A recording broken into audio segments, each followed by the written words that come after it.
iyo magaalada Baydhabo xarunta gobolka Bay ugu badan roobab ay ka diirsan dadkii dunyada ahaana soo saameyn weyn ku weeladeen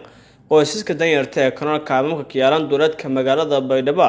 ee waliba geeka kormeerka saday kaamamkaasi deegnay diirsay wasiirka wasaaradda haweenka iyo xuquuqul insaanka dowlad goboleedka Koonfur Galbeed Soomaaliya Marwo Faizo Shariif oo ku damqatay dhibaatada haysata qoysaska danyarta ee aan haysana war roobkii dhaxantii ku galayaan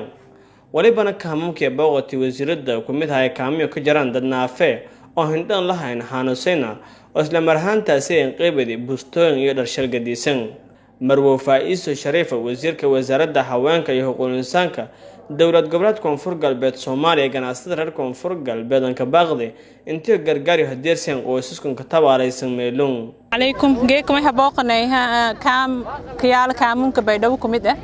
إن رب بدنا دبعت بدنا دتك برشة حتى ما هاي سدان مليون رب كوكلا ما هاي سدان مليون جيف دان بعيال ما هاي من يال رب كي جدا أنقله هاي مرك والير أو صدقة أو هدر إيو والكبرتيال إيو والير حنتك هبوا جدا عشان ما يقعد سداي دتك بلدك كنال دتك جناعسة أي اللي سكني إنه هي تلاقيها الولا ننترت إن اللي سحل قامل لنكست تكون